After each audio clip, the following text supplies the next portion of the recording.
दोस्तों, आपने बहुत से लोगों को यह कहते हुए सुना होगा कि उन्होंने भूतों को देखा है या फिर पैरानॉर्मल एक्टिविटीज़ को एक्सपीरियंस किया है। आप में से बहुत से लोग ऐसे भी होंगे जिन्होंने पैरानॉर्मल एक्टिविटीज़ को एक्सपीरियंस किया होगा।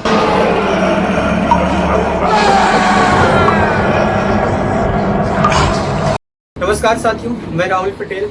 आज हम लोग एक ऐसे तथ्य के बारे में चर्चा करने जा रहे हैं जो कि भूतों से रिलेटेड है। साल 2005 में आई हॉलीवुड की एक हॉरर फिल्म जिसका नाम है the exorcism of Emily Rose. यह एक सत्य घटना पर आधारित है। होता यूँ है कि साल 1969 में एमिली रोज, जो कि जर्मन की एक लड़की है, जब वो 16 साल की एज की होती है तो एक दिन वो अपने स्कूल में बेहोश हो जाती है। और बेहोशी की कंडीशन में वह एक अजीब सी मुद्रा में होता है जो थोड़ा सा डरावना होता है। उसी दिन जब वो घर वापस आती है और रात को जब वो सोने जाती है तो सोते वक्त उसे महसूस होता है कि उसके शरीर पर कोई एक भारी चीज़ आकर बैठ गई है। और वह अपने हाथ पैरों को हिलाने की कोशिश करती है, चिल्लाने की कोशिश करती है, पर चिल्ला नहीं पाती है। पर जब वह जागती है तो वह अपने आप को यह पाती है कि उसने पेशाब कर दिया। आप में से बहुत से लोग, मैंने भी यह एक्सपीरियंस किया है कि जब हम लोग गहरी नींद में सोते हैं उस केस में हमें यह महसूस होता है कि हमारे शरीर पे कुछ अजीबोगरीब चीज़ आके बैठ गई है जो बहुत ही हैवी होता है, हमें दबाने की कोशिश करता है। हम डर की वजह से अपना हाथ पैर हिलाने की कोशिश करते हैं, आवाज़ चिल्लाने की कोशिश करते हैं, पर हमारे मुख से आवाज़ नहीं निकलती। और हम लोग ऐसा महसूस करते हैं कि हम अपनी आंखों से सब कुछ देख पा रहे हैं।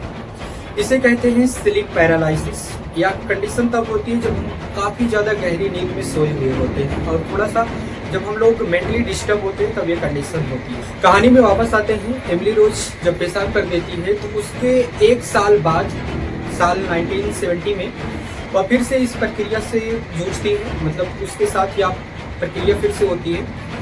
उसके बाद उसके घर वाले, उसके माँ बाप उसको डॉक्टर को दिखाते हैं, पर डॉक्टर उसके बारे में कुछ पकड़ नहीं पाते क्योंकि वह एक ऐसी एक्टिविटी थी यानी कि जो आत्माओं से रिलेटेड थी, भूतों से रिलेटेड। फिर एक दिन होता यूँ है कि उसे टीबी हो जाता है यानी कि ट्यूबरक्लोसिस हो जाता है, जिसकी वजह से उसे हॉस्पिटल में एडमिट कराया जाता है। हॉस्पिटल में एडमिट के दौरान ही वह अजीब सी प्रक्रियाओं को करती है। वह एक दिन टेबल के नीचे छुप जाती है और अजीबोगरीब आवाज़ें निकालती है, कुत्तों के जैसे भौंकने की आवाज़ें निकालती है। यह प्रक्रिया लगभग एक हफ्तों तक चलती है।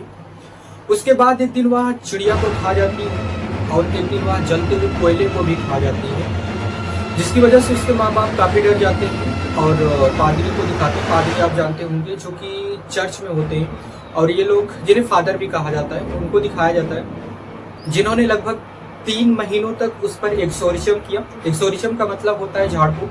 हमारे इंडिया में भी काफ़ी प्रचलन है जो कि बहुत ही मतलब निर्दयी पूर्वक या फिर हम बोले तो बहुत ही बेहूदी ढंग से इस प्रक्रिया को किया जाता है, पर इस प्रक्रिया से कोई हल नहीं निकलता है। उसको, एमिली रोज को लगभग 19 डेज यानी कि 3 महीनों तक एक्सोर्सिज्म की कंडीशन में रखा गया यानी कि झाड़ फूक किया गया, जिसके दौरान उससे यह पता चला कि उसके अंदर 6 शैतानों का वास है, यानी कि उसके अंदर 6 शैतान एक साथ एग्जिस्ट कर रहे थे, जिसकी वजह से वह अजीबोगरीब आवाज़ें निकालती थी, 6 तरह की आवाज़ों को निकालती थी। अपने इंडिया में भी कुछ ऐसी हॉरर मूवीज बनी हैं जो कि अच्छे अच्छों की खून निकाल देती हैं। साल 1988 में राम गोपाल वर्मा की आई एक फिल्म वीराना, जो कि बहुत ही खतरनाक फिल्म होती है, जिसे मैंने बचपन में देखा था।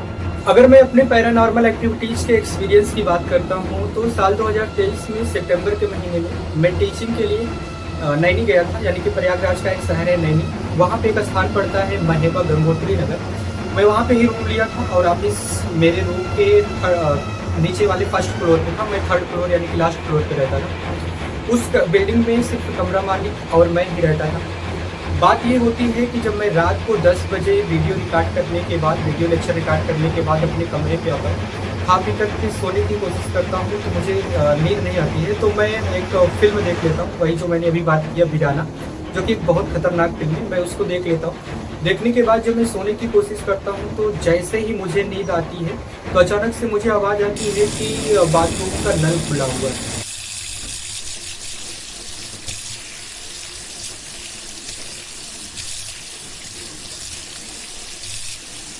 जबकि मैं बाथरूम को यूज ही नहीं किया था, फिर भी उसका नल खुला हुआ था और जो शावर था, शावर से पानी टपक रहा था। मतलब ऐसा लग रहा था कि शावर को अभी अभी किसी ने बंद किया है, परंतु उस कमरे में कोई नहीं था, ना ही उस बिल्डिंग में कोई था और कमरा मालिक भी ऊपर मैं उठकर नल को बंद करता हूँ, फिर उसके बाद मैं फिर से सोने की कोशिश करता हूँ तो फिर से मेरे कान में एक आवाज़ आती है नल खुले होने की। इस बार जब मैं देखता हूँ तो किचन का नल खुला हुआ है। हालांकि अगर मैंने किचन के नल को खोल रखा था तो जब मैं बाथरूम के नल को बंद करके उठा था तब भी मैं उसको बंद कर सकता था, तब भी तो मुझे मालूम चल जाता कि मैंने किचन का नल खोल रखा है। पर एक्चुअल में उस टाइम वो नल खुला ही नहीं होता है, वो बाद में कंडीशन होती है। फिर मैं उस नल को बंद करने के बाद फिर से सोने की जैसे ही कोशिश करता बीती और मुझे महसूस होता है वही कंडीशन जो मैंने आपसे शेयर किया कि कोई मुझे दबाने की कोशिश कर रहा था और मैं अपने हाथ पैरों को हिला रहा था, चिल्लाने की कोशिश कर रहा था, यहाँ तक कि मैंने हनुमान चालीसा को भी पढ़ा।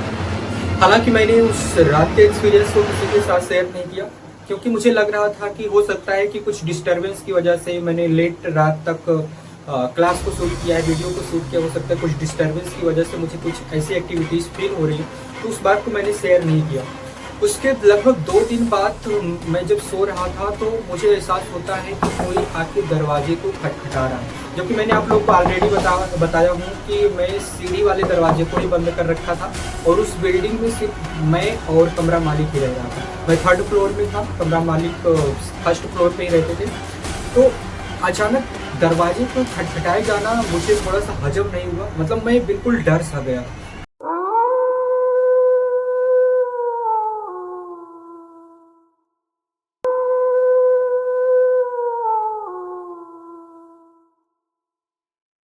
इतनी रात को कौन आ सकता है, वो भी दरवाजा बंद था पूरा, बाहर का भी गेट बंद था, सीढ़ी का भी गेट बंद था, मैंने अपने कमरे का भी गेट बंद रखा था, फिर भी दरवाजे को कौन खटखटा सकता है। मैं बाहर निकल के देखता भी हूँ पर मुझे कोई दिखाई नहीं देता है। मैं उस रात बिल्कुल सो नहीं पाता हूँ।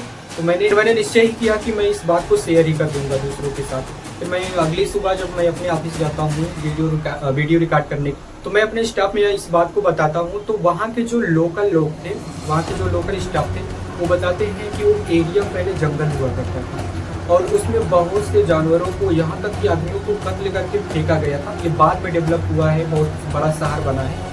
तो हो सकता है कुछ ऐसी एक्टिविटीज तुम्हारे साथ हुई, तब तो मैं और भी डर गया था।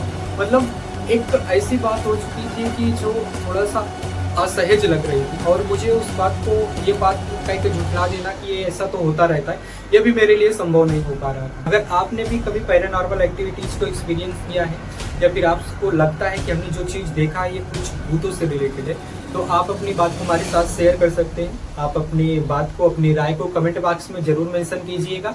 मैं आपका नाम ज़रूर नेक्स्ट वीडियो में लूँगा। तो मिलता हूँ आप लोगों से किसी नेक्स्ट वीडियो में, तब तक के लिए आप सभी को जय हिंद, जय भारत।